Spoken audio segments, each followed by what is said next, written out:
Griffin Gooch. Thank you so much for joining me. Yeah, thanks so much for having me. It's great to be here. Yeah, that's a pleasure. Um, if you were to label the broad emotional state of America today, I think one of the more common feelings you'd run across would be discontentment. Um, I think there are other things you could point at, but I think that's probably one of the bigger ones. Would you agree with that? Would you disagree? Where do you think that's coming from? Yeah, I mean, I would absolutely agree with that assessment. Lots of people talk about Generation Z, especially being like an anxious generation and stuff like that. But I think like even below that, and especially if we're trying to talk about kind of an emotion that transcends particular generations, you'd probably go with a word like discontent, or I've heard people say despair, or even like things like malaise or something along those lines. And yeah, I think that's just a pretty subtle feeling that most people have in general, and I mean something that just embeds itself into our news platforms, our social media. I mean, one of the weird things, like my wife is more into social media, like call them like the popular or in vogue social medias like Instagram and TikTok. I don't really spend much time on Hmm. those apps or anything, but she, Good for you. I mean, I feel like a little more mentally stable from it. But anyways, she'll say like it's almost normalized on TikTok to just be like, of course I have issues with anxiety, or of course I have issues with like depression. Like so much so that like people, it's like an axiom for jokes that's like almost unspoken. It's like, of Right. course I'm struggling with this disorder of some sort. Like it's just a natural thing Yeah. that's just embedded into everything about our media, everything about the way that we communicate or talk. It's just an assumption nowadays that we should be discontent or should have some surface level despair, or if we even want to go deeper, like some more actual uh, mental affliction of some kinds. But yeah, I would totally agree Hmm. with what you're saying. Where do you think that's coming from?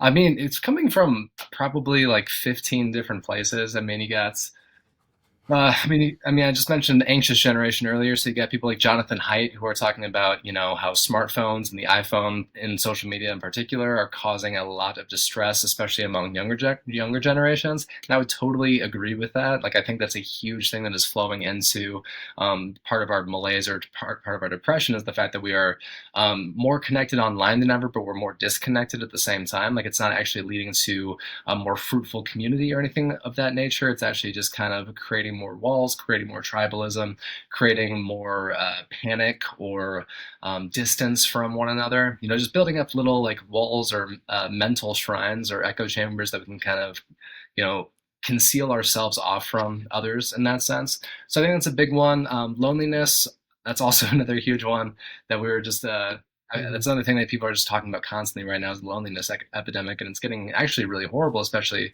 for young people not having close friends. I mean, the most recent statistics for young men in particular are that it's not the average answer, but for the most part, when young men are asked, "Do you have anyone in your life that you can trust to talk to about what you're feeling or anything like that?" The most common answer is no. Like, I don't have anyone. I have zero people in my life that I can actually talk to at a deep emotional level, which is horribly distressing, obviously. And Yeah. females also have similar statistics, but just not as bad. Then, I mean, there's also just the constant worry about like economics, about like the failing visions of the American dream, of not being able to secure a life for ourselves, and kind of just living with this surface level anxiety that things are going downhill constantly. So even if I do start trying, if I go invest all this time into college, is that ever going to pay off? If I try to follow my ambitions to a certain direction, is it actually going to lead me somewhere fruitful, or is the world in such a state of decline or decay that I'll never actually be able to recover or earn my money back from whatever student loans I have to take out? So, I mean, Right. probably 15 other issues you'd want to list in there as well, but I think those are some of the big ones. Yeah, it is interesting because on first reaction when I hear people being like, "Oh, I have all these mental problems." Sometimes they do have the mental problems. Sometimes I just wonder if there's a lack of real adversity in their life, and so they're just trying to like people are born to people are born into conflict, and our whole life is conflict. And so if we don't have a major center of conflict, you think like something like World War I or World War II, or some other major event locally or globally, that is can kind of bring people together, and you stop thinking about yourself and your own problems and start thinking about, like, okay, this is my duty, this is what I have to do, like there's a common enemy. And sometimes I think that might be the case, but then I kind of look around the world, and there is a lot of tumult. There is a lot of things going on that, like, our grandparents are confused and shocked and like, oh, really? That's a war we're having to fight. Yeah. Um, yeah, it's odd. I don't know how to contrast those.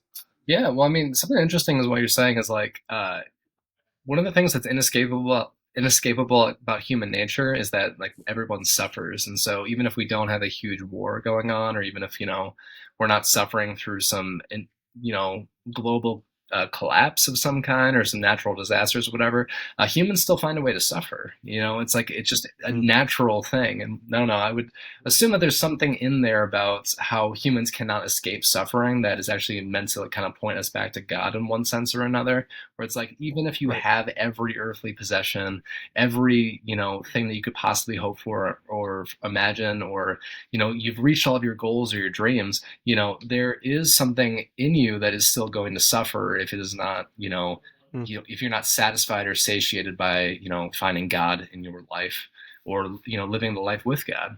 So yeah, so I mean it's just yeah. everyone suffers. Yeah, I think I don't remember which one of the Russians it was, but there was one of them that had that quote that if we didn't have anything to do, like everything was perfect, and we could all just sit around and do nothing, eventually within 5 minutes, someone would smash it to pieces just so there'd be something to do. Oh, that's hilarious. I don't know who said that, but that's great. I think that's relevant Oh, here. absolutely. What this whole conversation is interesting because there is a sharp difference between even our parents and more of your and my generation and generation, the people younger than us, Yeah. as they're kind of making their way into personhood in a strange way. They're dealing with things that our parents and grandparents did not. Um, how have we gotten here? Oh, I mean, there's some insane evolutions that have happened over the past like few hundred years. I mean, I was just working on a paper about it earlier today. But I'm trying to figure out, in general, my dissertation that I'm working on is basically about a theology of social status. So I've been finding a bunch of Mm, research that has found that human beings desire status as a fundamental human need, like on par with things like money or food or water or shelter. People right. also desire status or respect or whatever. And people have always kind of realized that, but in older times, like especially in biblical times, you would call this sense of status, you would call it something like respect or belonging or honor, especially. And that was more about like just finding your place within a society and feeling like you matter to your community.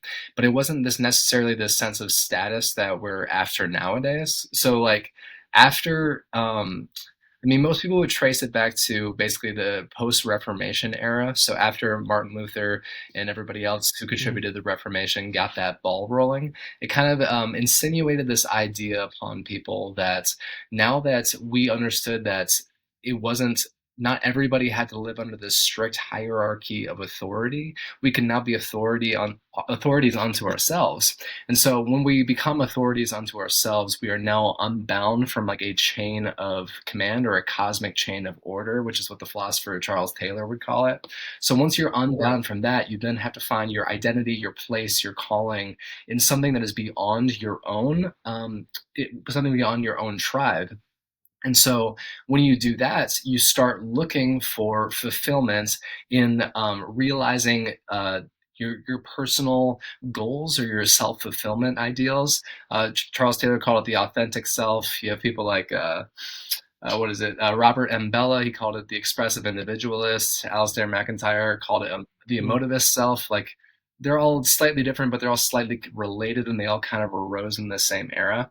And so when your idea of selfhood switches from how can I serve my community and how can I live in this place that God called me to live, and then it starts to transform into this idea of how can I realize my own personal fulfillment outside of any chain of command, outside of any cosmic order, and how can I like basically pursue self fulfillment as an ultimate end in itself. When that becomes your main goal, you start to basically start looking for things like pleasure, you start looking for things like riches or wealth, and you start trying to find meaning out of those things. But obviously meaning doesn't necessarily come from those things very easily, and so you start kind of looking deeper, and so beyond those like little I would just call them like little pleasures, like pleasures that are not necessarily going to fulfill you, even though having money is great, wealth is great, it's not going to like keep you warm at night necessarily for the most part. Right. And so once you have some of those needs satiated, yourself is still craving some further affirmation, because one thing that you can't give yourself, no matter how hard you try, is affirmation from others. Like no matter how hard you try to manufacture it on your own, you literally need other people to give it to you. And so as the as history has progressed and as society has changed, the more and more people start becoming authentic selves or becoming emotivist selves or people who are trying to express their individualism properly, they're less after things like how can I serve my community, how can I, become a decent member of society or something, and now they're starting to figure out how can I earn respect, admiration, and essentially status from society. That becomes one of the ultimate goods. Even like the philosopher Soren Kierkegaard, he was mentioning this in one of his discourses, but he was just saying that one of the over and above wealth, like one of the things that Christians have to resist, even beyond riches, is just honor and status and prestige that society can give you, because that's a way more intoxicating than money. And he was Mm. spot on. And so, as this is such a long answer. I don't know why I'm going on No, about you're this, great. but Yeah. as society has progressed, we're starting to look for fulfillment less in religious orders, cosmic chains of commands, and we're now starting to find this by getting, creating the vision of ourselves that's fulfilled according to our own wants and needs, but you also have to have that vision fulfilled by other people in society. So it's this weird kind of back and forth, because it's like you're creating your own vision, but your vision can't be actualized until other people affirm it for you. Right. Yeah. And there is, I mean, on the flip side of that, or maybe not on the flip side, I don't know where it lands, but there's culture on social media that you should not listen at all to what anyone says about you and just follow your dreams, do your Yeah. thing, um, contrasting this our need to be um, respected and admired Oh, absolutely. with I guess your own self-respect, your own admiration, and I don't know what else. Yeah, I mean all of those kind of things. But yeah, I mean, that's it's one of those things like I don't know if you ever heard the David Foster Wallace little parable. I don't know if it's actually called a parable or anything, but it's like two fishes are swimming in water, and then two younger fishes are swimming in water, and then an older fish swims along, and they said, and the older fish says, "Nice water today, boys," and then like he swims away, and then the two younger fish are like, "What the heck is water?" Like they don't have a category for that. And so Yep. one of the things like the parallel to that I've been noticing lately is it's just automatically assumed it's the water that we swim in, that the apotheosis of our life is to follow our dreams, to actualize that sense of self that we have in our heads, to become this kind of person that we think that we are, and we don't necessarily think that happiness is attainable until we can realize or step into or fall into or stumble upon that vision of self-creation. Hmm. Yeah. This rampant individualism, I think you're wise to um, source a lot of these problems back to that. Where do we see? Because obviously individualism as the wrong answer can only work so far. Yeah. Um, where do we see what social pressures are kind of have been created that support that? Social pressure is created to support that kind of vision. I mean, a lot of it is just due to sort of a hallowing or exaltation of an ethic of tolerance. And so Hmm. if you're a Christian, I mean, you know the way to you know the way to life. You have that in your minds. Like you actually understand, like Right. this is the kingdom of God. This is what all of human history has been leading to, and all of human history will be consummated at the end of creation as this kingdom comes to earth, and then everything is renewed in and around it, and we become God's people living in His presence forever and ever. Like that is the vision of happiness. That is everything, right? So we go Right. around with this idea, and I mean, a lot of people do horrible evangelism. I'm not going to necessarily stick up for like every Christian who is like trying to get this vision out there. Some people do it really poorly, and they don't actually advertise a very good vision of the kingdom of God, and they don't actually emphasize Jesus' easy yoke or the goodness of his lifestyle or the beauty of following along with him. But at the same time, it's like we do necessarily need to get this message out there. It's part of the Great Commission. It's one of our Mm. basic tenets of the faith is just to spread it around and build communities around it. But at the same time, that idea has been so derided in the past few hundred years, especially, is because it advertises a vision of self that is based around something that is ultimate outside of ourselves, which is Jesus, the Holy Spirit, God, and the kingdom that they inaugurated, right? So that is a Right. total external authority. It is a cosmic chain of order full of rules and systems and hierarchies, and it's so much more than that, but it does have ethical demands, right? And so when a system of ethical demands enters into a society that is trying to construct a version of reality based around what they want, what they desire, what they are trying to become, I mean, it just distorts everything and throws everything off. And so then instead of thinking of creating a really um, um, powerful or beautiful or surreal ethical order, that then, sorry, the goal becomes essentially to tolerate everyone's individual versions or visions of happiness. And so, whereas the Hmm. Christian vision of evangelism or the kingdom of God or trying to spread this message to as many people as possible is still part of our basic tenets of our faith, many people do greet that with a sense of skepticism or distrust or basically the Right. idea that our a Christian's insinuation of those values onto them becomes a hindrance to their lifestyle because it's not abiding by these implicit rules of tolerance, which is one of these ideals that is pretty much a basic guidebook in an expressive individualist society, right? Is because if you are tolerant of other people can prosper, and everybody can kind of make their own visions of themselves, and they're free to actualize it. But yeah, so I mean, that's what I would say. Yeah. Can you kind of expound a little bit on the distinction between well, like what is a religious view of self versus this individualism? Where's that contrast? Well, according to Judeo-Christian spirituality, right? So we were created with the Imago Dei. Humans were created in the image of God, and we were given the capacity to rule.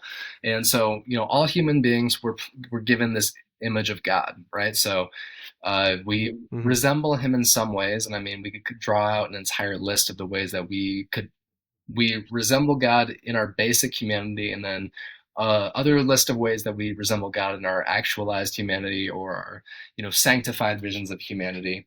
So that's one of the basic ideas that kind of contrasts with a secular view of self, is where a secular view of self might say like I need to create my own sense of meaning, my own sense of order, my own sense of right and wrong, my own sense of what's beautiful and what's not, what's good and what's bad. Whereas the Hmm. Imago Dei essentially implants into you until the day that you die an actual working image of God that then encapsulates you or binds you to a specific set of natural moral regularities that you then sort of have to either consciously deny or consciously imbibe, and obviously like in when Jesus is giving the Sermon on the Mount, he says that enter by the narrow gate, for the gate is easy and the way is hard.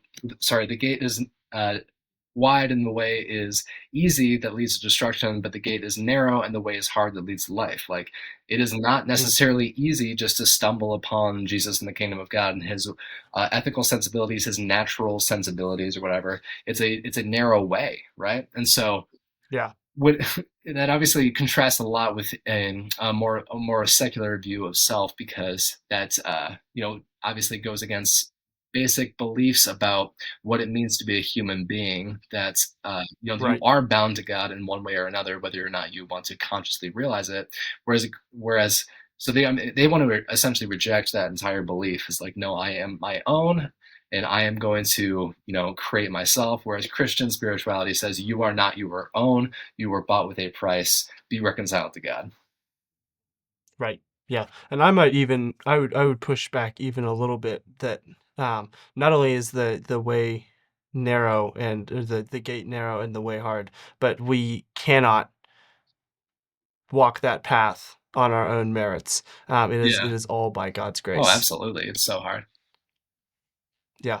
Um, okay, so this individualism does have a grain of truth in it because we are individual creatures, right? And we are Yeah. um, individually loved in God's eyes. And right at the end of Revelation, it says something. I forget the exact quote, but something about we will each have a white stone with our true name on Yeah. it, right?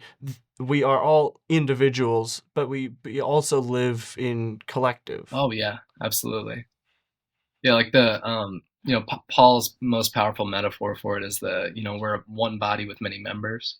I think that's like the most Hmm. actualized vision of human community and human relationships that we have. It's like just this idea that we are individuals, like we are different parts of the thing, but like together we are a body. Yeah, yeah, and um, I think there's a tremendous amount of pride that comes along with, and I'm not talking about like LGBTQ, but like just good old fashioned pride, that we think we are the head or the eye, when really we were just created to be quite a good Oh toenail. my gosh, yeah.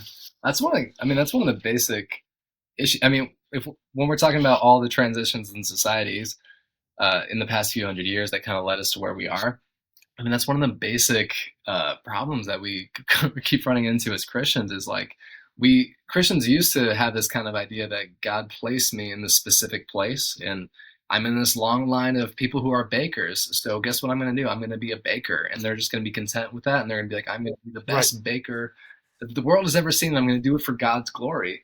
But then, when Yeah. we kind of get past that idea of like an aristocratic society where it's like people are just people's place in society is essentially ascribed. It's like you are a baker because you were born into it, or you're a king because you're born into it, or you are a peasant because you were born into it.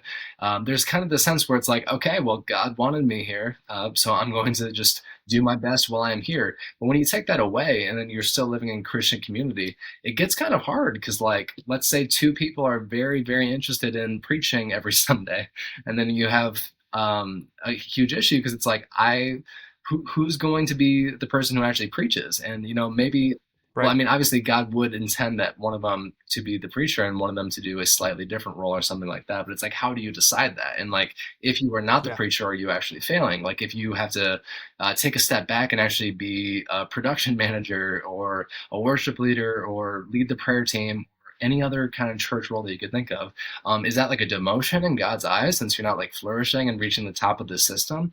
And so it makes Mm. it leads to just so much anxiety and complication in the sense. Yeah. This begs the question, what is true success in life? Yeah. Well, I mean, in general, like if you're just talking Western society in general, I mean, the vision for success is kind of just what we've been talking about so far, where it's actualizing your authentic self. So a lot of I Mm. would say that generally speaking, most people would say it's the attainment of the dream that you have had for yourself in terms of like career, family, relationships, things like that. So it's like having a very attractive spouse, getting a really nice house, getting the car of your dreams, killing it in your career, like becoming successful, becoming well known, becoming famous, right?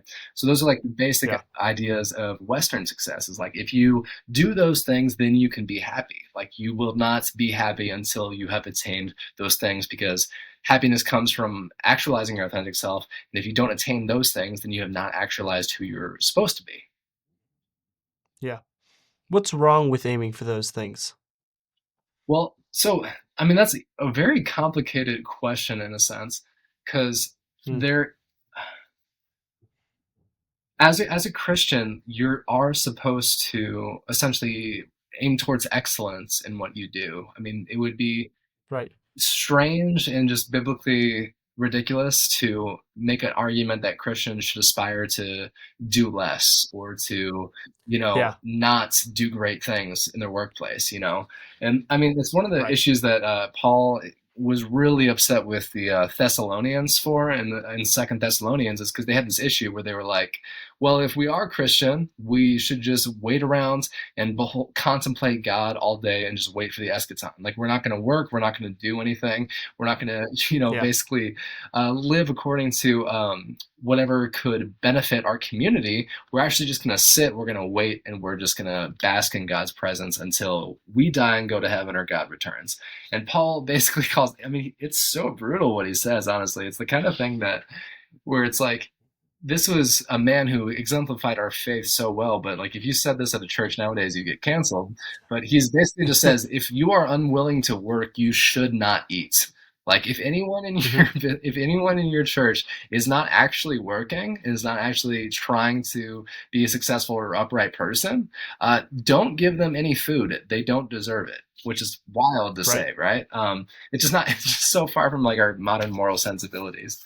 And so there Yeah. is this sense where, and then in First Thessalonians, like 5:8, I think it is, Paul says that we should work, uh, aspire to live a quiet life, and then work with our hands or something like that. So there is this sense of, uh, you know, being a person of a trade, of like learning how to do whatever job that we're doing well, and like living a quiet life, which is not, also kind of a strange thing if we're talking about American churches or the way that we live. It's like most of the time we think we should be loud Hmm. and have like a big presence and stuff like that.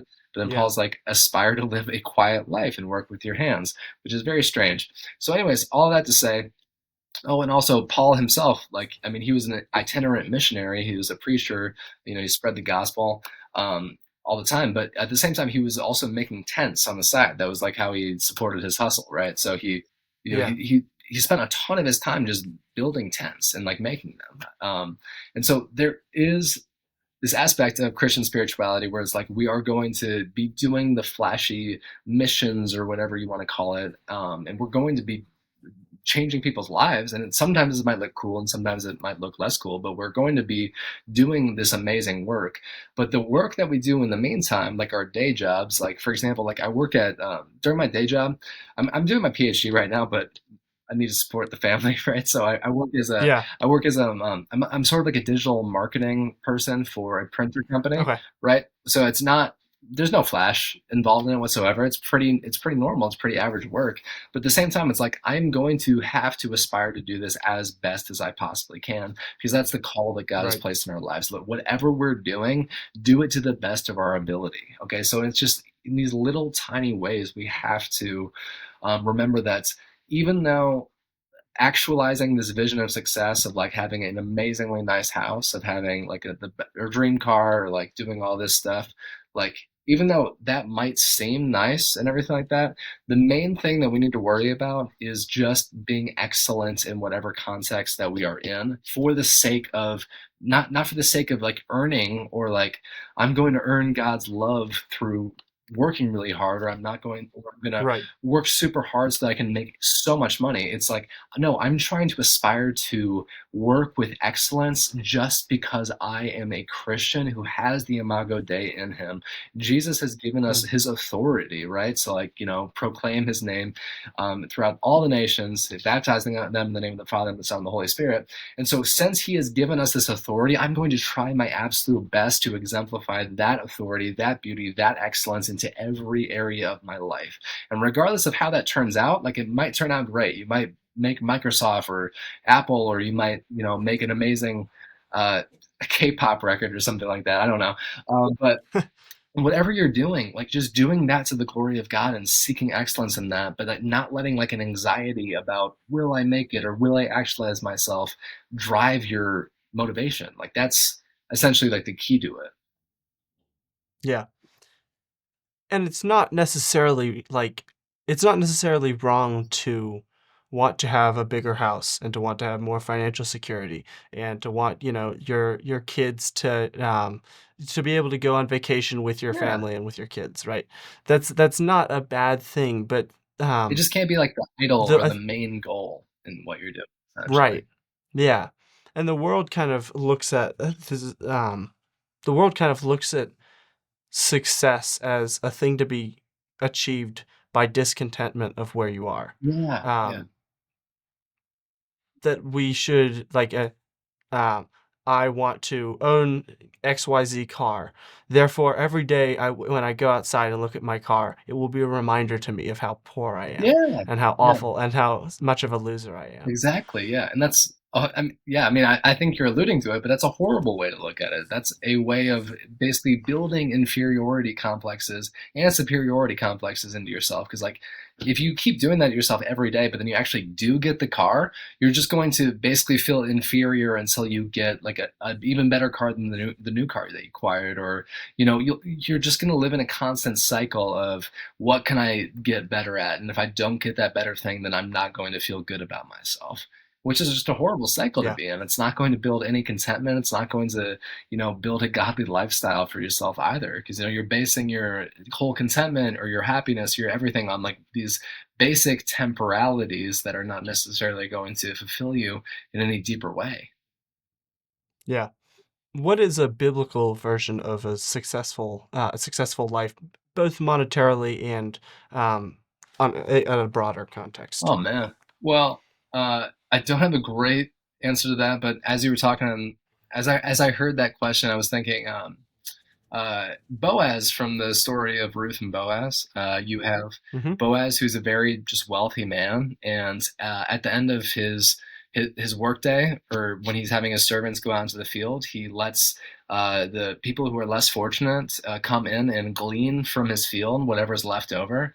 And he's doing that because there's essentially I think he is doing it. I think he's doing it because in Levitical law, it's prescribed that if somebody is, rich and wealthy and they have, a wide field, they should leave the corners of their field uncut so that other people can come through and glean from it. So that's a Yeah. wonderful, wonderful, wonderful example of somebody who's actually using their wealth and their abundance in a way that's serving other people. And then through the process of Mm. that, meeting Ruth, who's in Jesus' lineage, bringing her into his house and basically treating her like a queen. Like that is amazing. That is a man who has used his potential, his abundance to create beautiful things, not just for one woman, but for his whole community. And then obviously the lineage that comes after that, it's setting a good example. And then you have, I think this guy's name only appears once in Paul's letters, but I mean, we had this whole class about him during my time in my master's program. So there was this very wealthy man in the city of Corinth. His name was Erastus. And lots of scholars didn't think that he actually existed. They thought it was like this made up guy, but then they actually unearthed some sign in Corinth, in modern day Corinth, and they found that his name was listed on there. So it kind of put some of these rumors to bed. But, anyways, he was very wealthy, and he basically dropped out of that hustle culture of Hmm. this Greco Roman aristocratic society so that he could serve the church, and so he financed many of their operations, and he didn't necessarily and so all of his wealth, all of his power, all of his potential, he then used to actually help further the kingdom of God. So there's plenty of images of actual successful people using their wealth and their power and their potential for good things. And I mean, there's so many other stories. There's modern corollaries of people doing this. You could even go back a little bit to like Count Zinzendorf, who helped usher in can't what is he ushered in this huge revival, the Moravian revival. There it is. I forgot about the name for a half a second there. My bad. But he was extremely wealthy. He basically left his wealthy lifestyle just so that he could help the people in this village. And then he ushered in this revival that's spread across generations. And so there's plenty of examples of Christians who are very, very faithful in what they do, just using their wealth in a very healthy and good and beautiful way. Yeah. When you're talking about, you wrote an article on hard work, and one of the things you linked this broad sin of discontentment to is kind of a rise of a meritocratic society rather than an aristocratic society. Can you kind of talk me through how those two stand in contrast, and then why you think that discontentment comes from meritocracy? Oh yeah. So in an aristocracy, which is, I mean, most societies before like 17th to 18th century were aristocracies. So in aristocracy, you were born in a given place, you had an ascribed status, and you had to basically stay there. There was very little hope of actually ascending the status hierarchy, except if you Mm. were basically put into a fortuitous marriage or you save the king or something like that in Yeah, right. war time or something like that. Like you could earn honor that way, but other than that, there was no really hope of you ascending that ladder. But then when meritocracy starts coming in, and meritocracy is a social agreement that's basically found on this idea that if you that hard work, talents, and effort is everything that you need to get ahead. If you are smart enough, if you work hard enough, if you have enough talent, you can succeed and achieve, and it does not matter what family you come from, you still should be able to get ahead. So it brought along this idea of upward social mobility, which is, everybody kind of understands that to this day. It's social climbing. Like I want to increase my status. I want to get out from working at McDonald's and I want to work at Google or something like that, right? So Right. it's this basic idea that I can better my circumstances.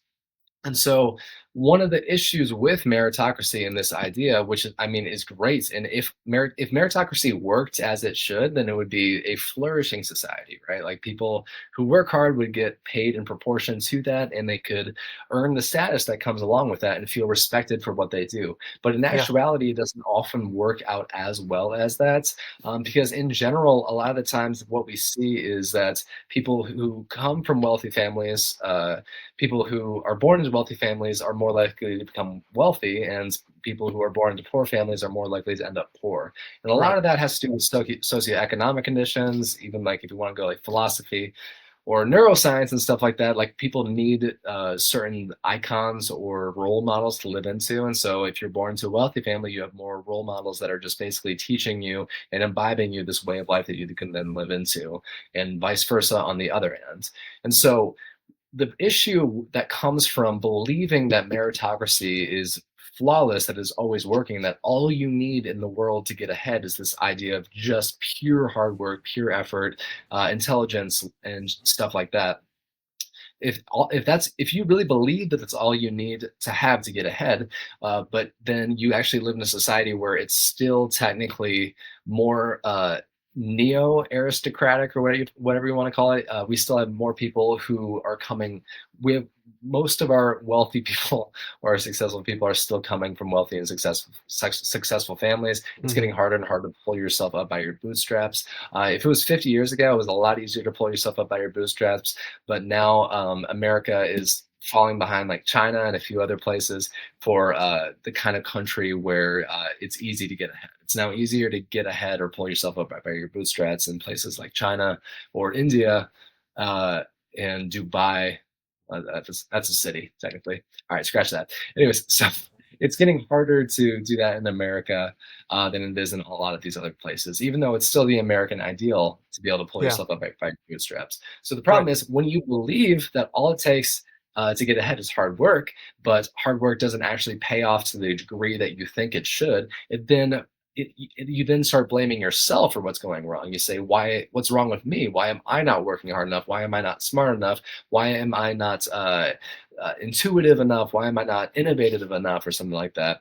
And so, whereas people in an aristocratic society, if you're a peasant there, you don't think like, "Oh, why am I so incompetent that I ended up as a peasant?" You would think, no, I was just born into this. This is just a way of life. Upward social mobility doesn't exist.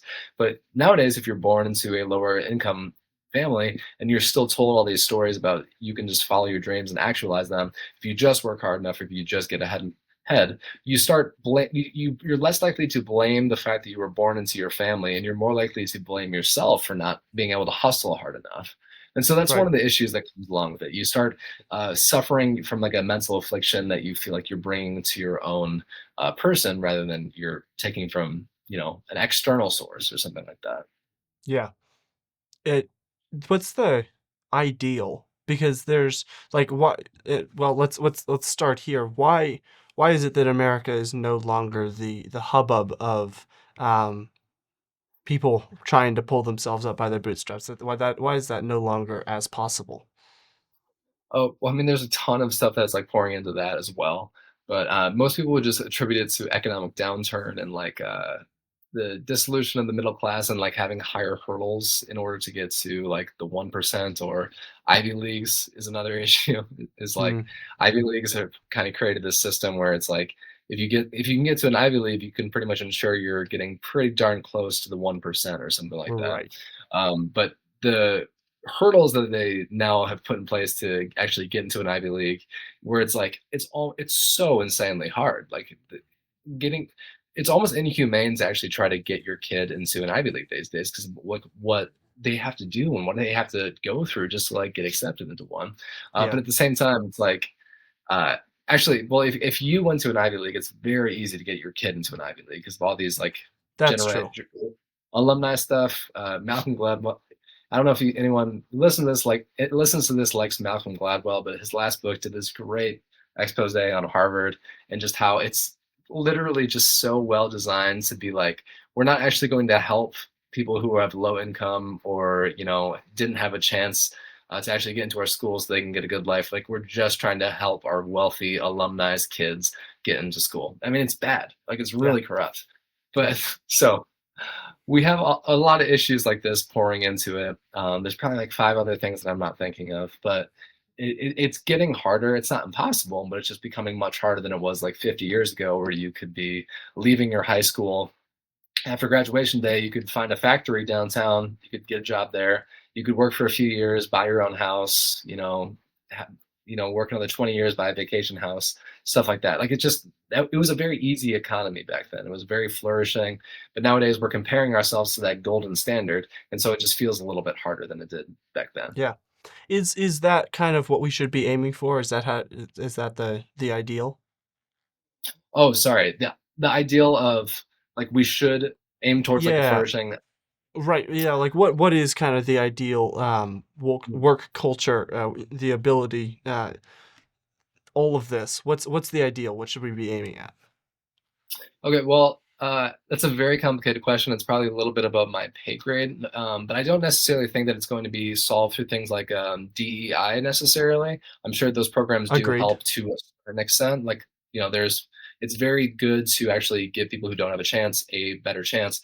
But rather than just looking at like things like ethnicity or race or things like that, and then trying to help them get ahead based on those factors alone, you would just want to look at things like income, what was going on in their parents' generation, like what are what does their family tree look like, what are their surroundings looking like, and then basing it off of that. Like if there's a kid who's performing very well, who is very disciplined, who just has a rough family life, like that is somebody we should be prioritizing absolutely regardless of any sort of race or ethnicity. It's like we need to Yeah. be focusing on those factors as opposed to other factors that, I mean, you'll typically hear that obviously more on the left than you will on the right, of course, nowadays.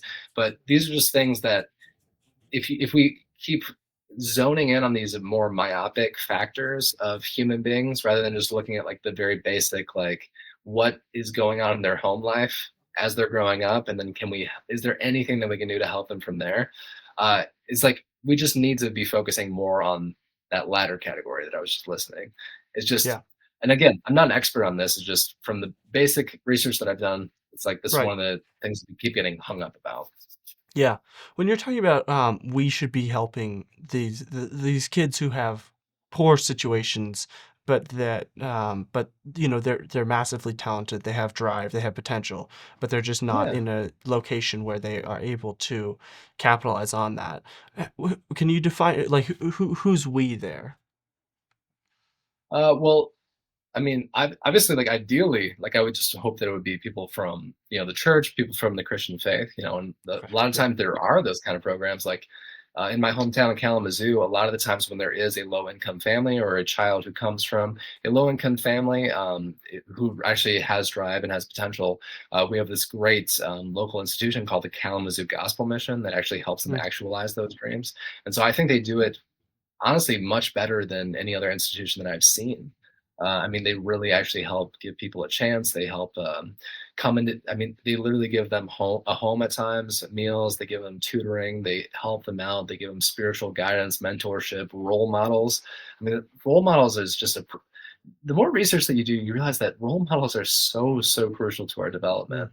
And so that's one of the biggest things that we as a church can do to help them out. But then, I mean, broad society, like as the church, I think that's what we should be doing. But then broad society, it would be more of what I was just mentioning earlier, where it's like we really need to get away from focusing so much on race and just more focus on like income, yeah.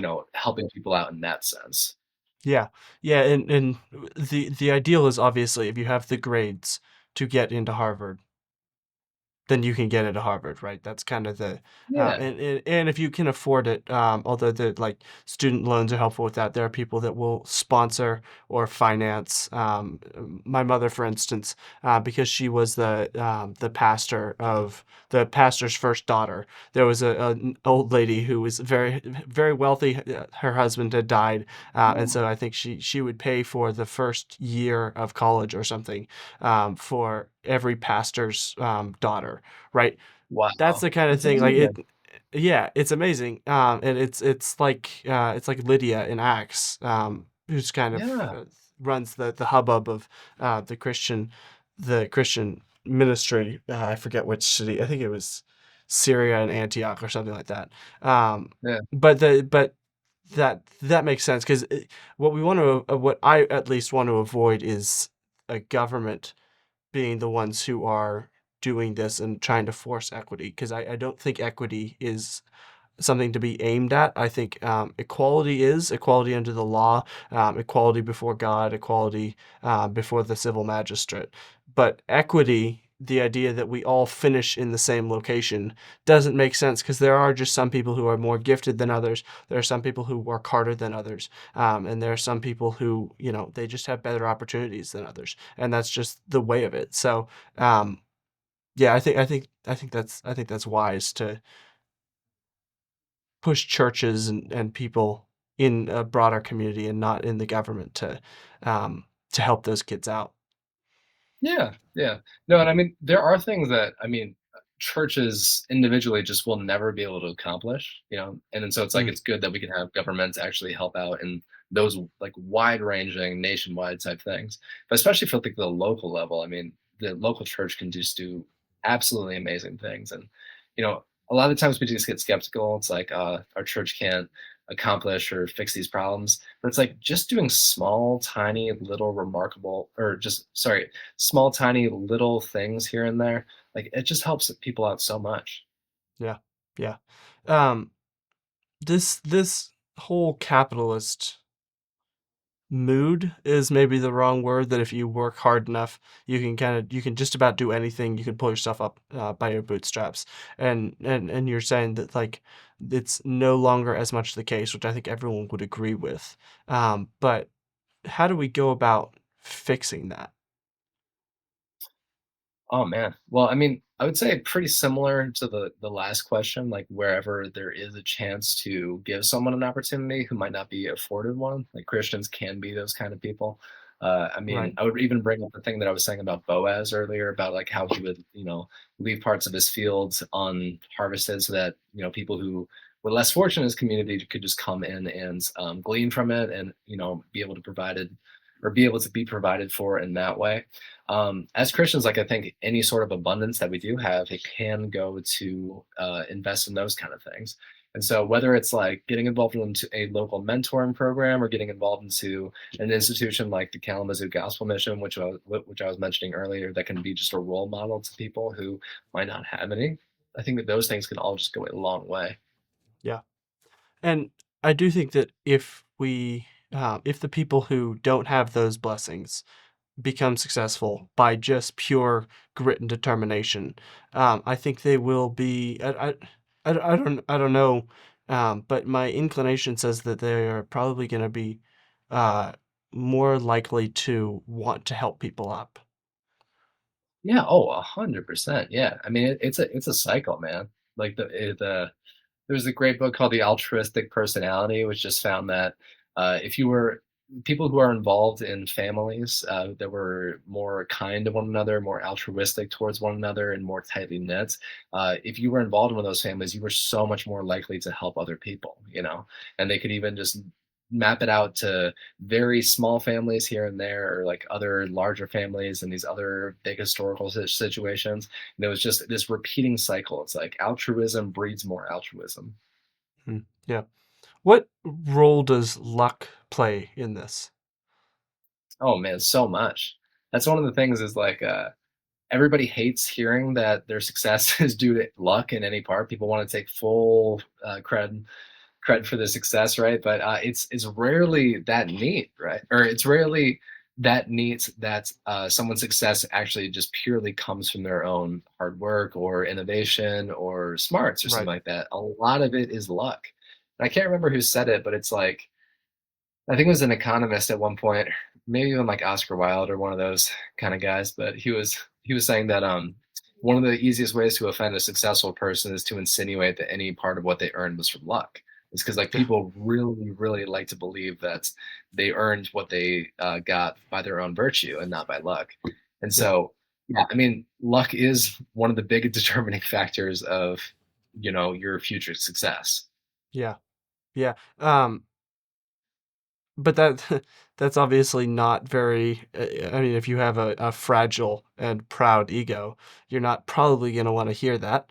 Um, Oh yeah, and and it a lot of the times the people who are mildly successful are they hate acknowledging that, and they are often terribly frightened of outside judgment following failure.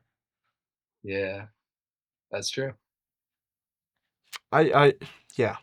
I just wonder um how what's the right way to. I mean, we've been talking about this kind of the circling around it, um but there's a delicate balance of I'm going to work my tail off and I'm going to try and be excellent, and I realize that it's out of my control. Yeah, yeah, I know. We have a huge issue in just shouldering the burden of our own destinies now, whereas we didn't used to. I mean, most human beings saw themselves again like in a cosmic order, but now we see ourselves as basically the arbiters of our own destiny, which is so much weight to carry on. I mean, that's a preposterous amount of anxiety or burden that you have to carry on your own shoulders, and it's not conducive to a necessarily healthy lifestyle. Um, so it's more like are obsessed with this idea that we can control our lives. I mean, most technology as it progresses gives us more like, I mean, it gives us control, but for the most part, it's just an illusion of control. Like you can build a security system on your house that has a camera in every room and you can check it all from your iPhone. But for the most part, that's just an illusion of security. Like it's like, oh, I Yeah. have control, but in reality, millions of things could still happen. But it's just like, oh, I Yeah. have this idea that I'm now in control. And so the way that the way that it seems like so much of everything is set up is now that we feel that we can control um, our whole lifestyle, or the trajectory of our careers, our relationships. But those things are outside of our control, And Yeah. so I think one of the best things that Christians can do is like obviously strive for excellence, do the best that we can in whatever situation that we can, live to a high, insanely high moral caliber, right? But then at the end of James chapter 4, it's like this bit where it's like, come now, you who say today or tomorrow we will go into such and such a town and we will trade and make a profit and spend a year there. And then he goes, but you do not know what tomorrow brings. Like, what is your life? You are a mist that is passing away. Therefore, do not make these assumptions about tomorrow, right? Yeah. And that's a weird thing for us nowadays because it's like our whole life is based on predictions. What are your thoughts on this kind of um, internet David Goggins, I can work my way from the bottom up culture. Okay, well, I do not know who David Goggins is, Ah, but who is this? It might help. David Goggins is a famous ultra marathon runner. You may know the expression "stay hard." Who's going to carry the boats and the logs? That's David Goggins. Is But it an there's a ex-Navy SEAL? yeah, the black guy. Okay, I think I've heard of him. Yeah. Yeah, yeah, but I mean, broader, there's just kind of a general like, if I hate everything and everyone around me enough, I can get to where I want to go.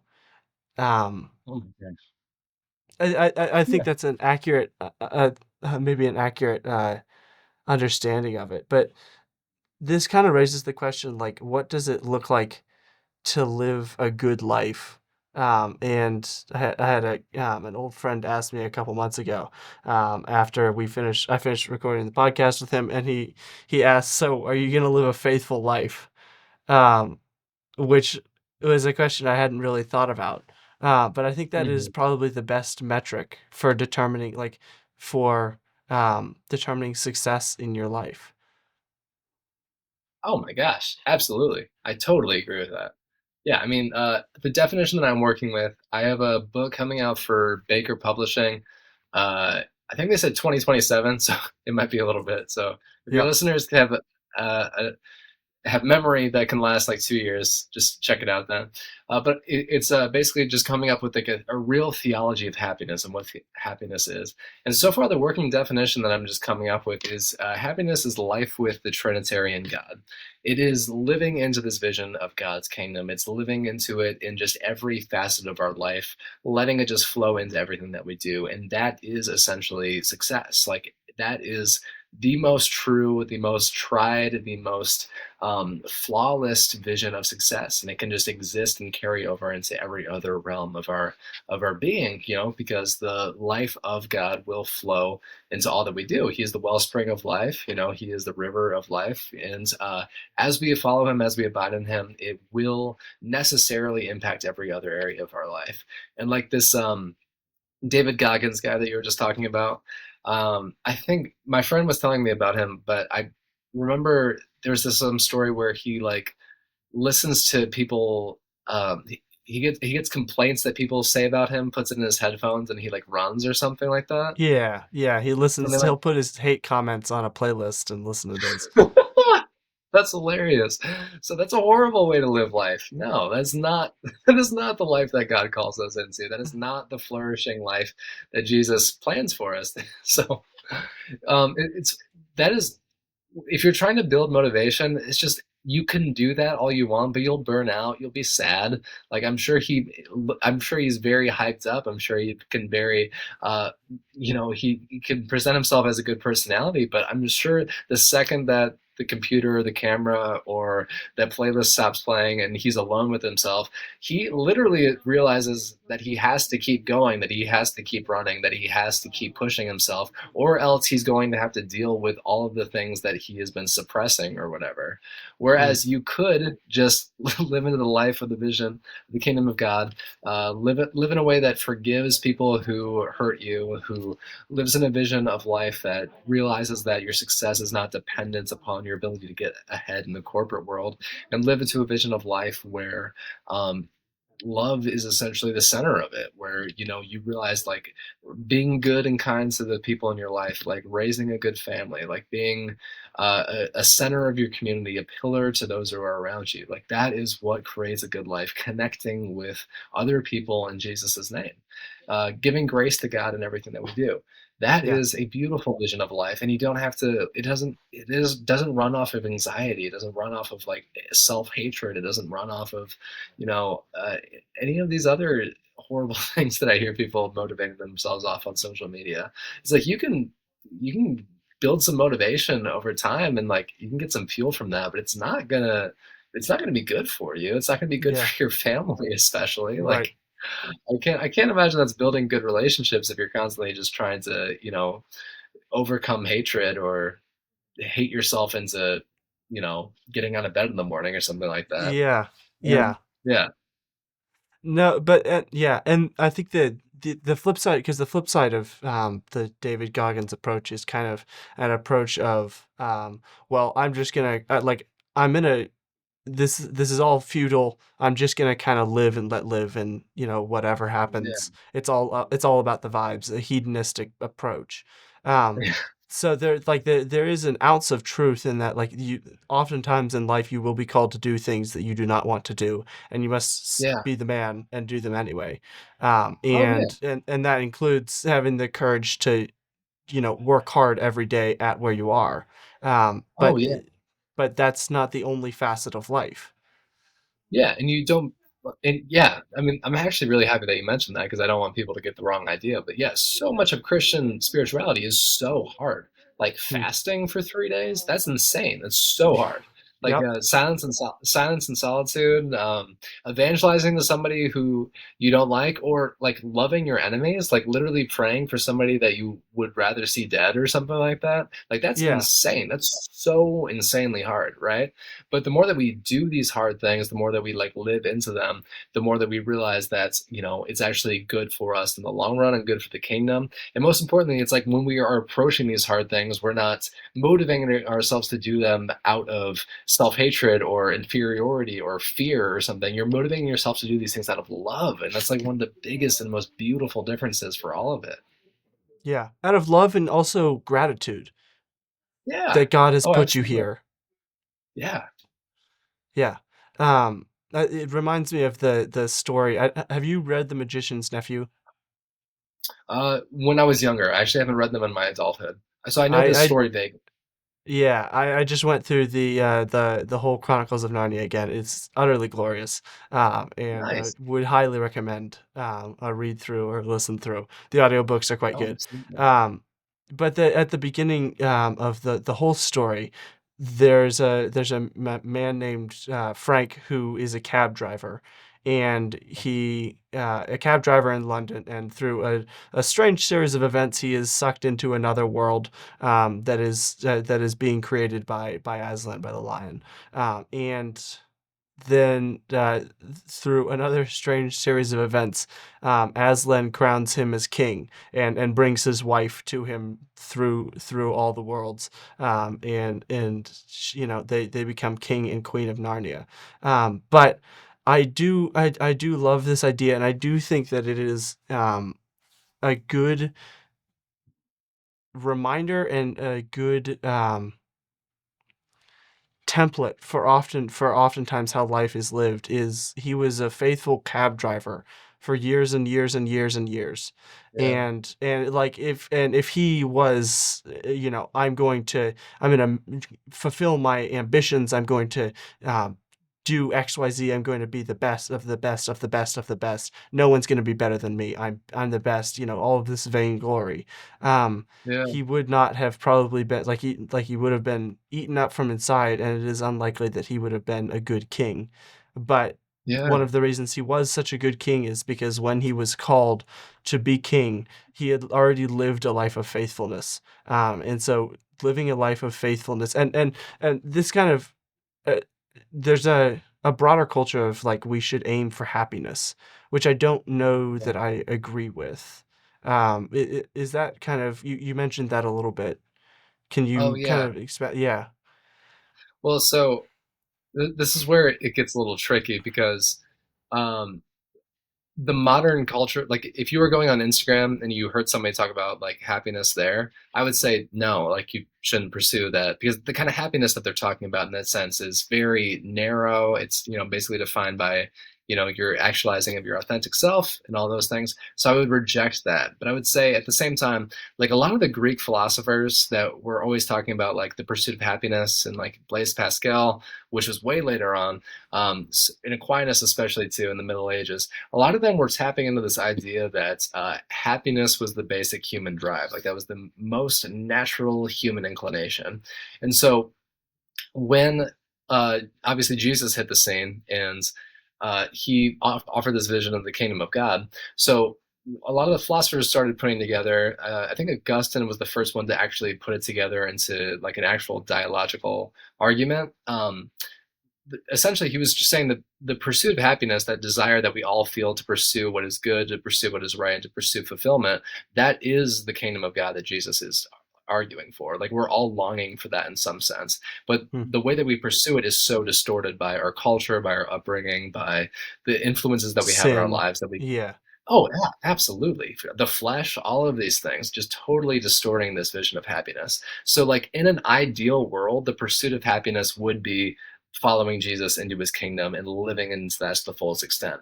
But again, like the happiness that you see on Instagram is like the definition is so far removed from that origin that I would say it's just risky. And so I wouldn't say it unless I was able to give like a whole long explanation about it afterwards. Yeah. Yeah. Um, and I want to touch on one last thing here, which is going back just a little bit to the David Goggins-esque people. There's a glorification of that kind of that never-ending fire, that perpetual drive that people have, Mhm. that some people may have, and that's not all bad, right? Yeah, no, I mean, it's not it's not all bad. Like I obviously think it's there's a way to have a righteous ambition about things. You know, an ambition that really seeks to use the abilities that we've been given in a way that glorifies God and honors ourselves and honors our community, honors our bodies and everything along those lines. But at the same time, it's taken so far overboard that it becomes sort of like a mixture between like an idol and a status symbol of like if I can, live into this insane vision of uh, this insane ambition, then I can fulfill myself. Or obviously, if somebody's going on Instagram every day and saying like, "Look at what time I got up this morning," like, "Look at how many miles I ran," it's like you're turning that into a status signal. It's not necessarily something that's going to fulfill you. Mm, So at the same time, it's like it's not necessarily wrong inherently to have an ambition, but it's just like the way that we use it is so often distorted that we just have to be careful with the way that we use it. But it's the same kind of argument that you would make about a lot of things. Like there's a lot of things that are good, but you can easily pervert and distort. right. Right. Yeah, absolutely. Yeah, and all of this, I mean, you wrote an article about oh, I forget what it was called, but something about God's grace. Oh yeah. Remind me of the what you were saying there. Oh, it was. Um, no, I'm drawing a blank too. It was why grace grace might have strings attached. There it is. Grace might have strings attached. Is that the one you're talking about? I think that's the one. Yeah, can you kind of what what do you mean? What strings? Oh yeah. Okay. So, oh my gosh, I don't know how I'm going to try to sum this up so fast. It's Yeah. such a thing to open up right now. Okay, so most people in evangelical culture, especially if you're American evangelical culture, we have this idea that grace comes to us strings attached. There's no expectations on our part. But in Mm, the culture in which the apostles were writing the New Testament, the idea of grace was a gift. And when you would give a gift in first century culture, there was always strings attached to it. It had expectations and connotations implied into it. And so once you give right. somebody a gift, the other person accepts the gift on the other hand, and if that a gift is accepted, it binds them into what's called a patronage relationship, which means that the person who gives the gift it can now ask that person who receives the gift and accepts it to basically do things for them as favors, essentially. But it wasn't Mm, like coercive or mean or evil unless people distorted it and used it and right. perverted it into a bad way. For the most part, it was just a way for people who were not wealthy, who didn't have a lot of opportunity, who were poor, misfortunate, or unfortunate, and didn't have a lot of social connections. It was a way for them to gain all of those things. It was a way for Mm, them to say like, "Oh, will you give me some money or some food or like a place to stay or even just a family to be a part of? And in return, I can just be indebted to you. I can be a." You wouldn't use the term servant. You would actually just be called a friend. Like that was one of the beauties of the relationship is that even the higher person and the lower person, they would both call each other friend. It was very right. nice in that sense. And Yeah. so God's grace, when God gives us a grace as a gift, the word that's always used for it is charis, and charis is a gift. And so when understood in the Greek context, the gift of grace does not necessarily come with no strings attached, as in like you take this gift of salvation and I don't want anything from you. It's like, no, it actually does come with certain connotations, and the main one is gratitude. Like that Right. is the basic tenet of a patronage gift, is that it would be returned with gratitude.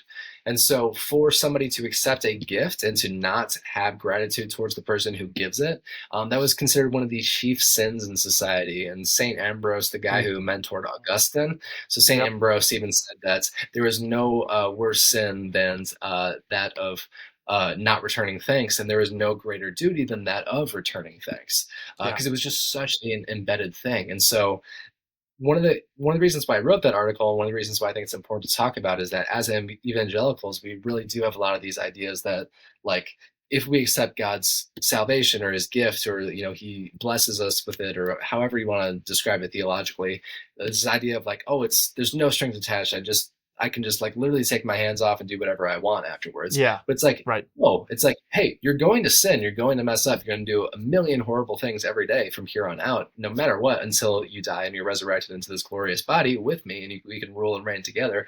But in the meantime, you're still going to mess up. But also, and regardless of how much you mess up, you still need to have some gratitude toward this gift. It's the most Mm. insurmountable gift that you could ever have. Like, I'm not expecting Yeah. perfection out of you. I'm not expecting you Right. to do a million amazing works and conquer the world in my name or anything like that, and like try to earn your salvation. But at the same time, there should be gratitude here. Like, think Yeah. about what I'm giving. Yeah.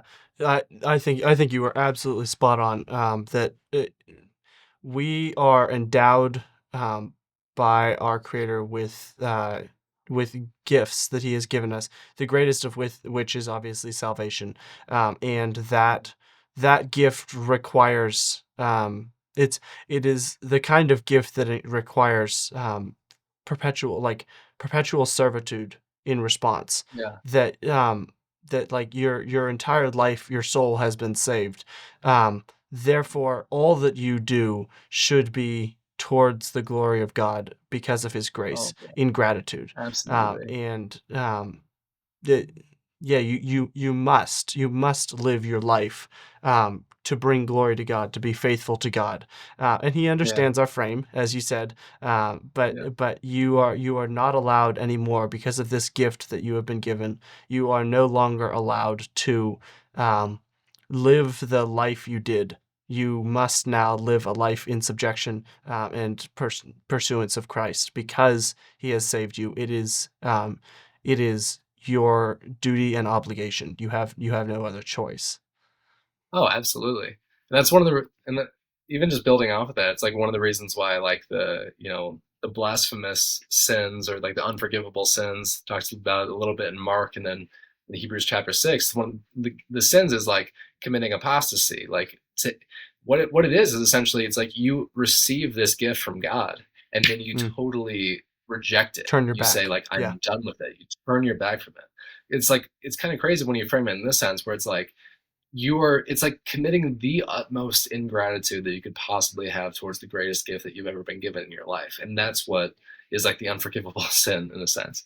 And again, that's a Yeah. whole theological thing that we can open up. I don't mean to open up anything there, No, but no, you're yeah. you're great, and yeah, I would agree absolutely that Christ has saved you. Therefore, you must, in all aspects, live for His glory and seek to bring others into that same gift. It is a Yeah. glorious and gracious gift, and live faithfully every day is kind of the takeaway, I think. Yeah. Oh, Yeah, absolutely. yeah, fantastic. Um, where can people find you online? Where can they go to find more of this? Um, you can. The main place that I'm active on is Substack. So if you just go on Substack, look up my name, or my publication, which is called Reality Theology. So it's basically just me nerding out. I'll write like weekly, bi-weekly essays, just connecting any sort of academic discipline to theology. It's just kind of Hmm. what I like to do in my free time. And then in 2027, I'll have a book coming out by Baker Books.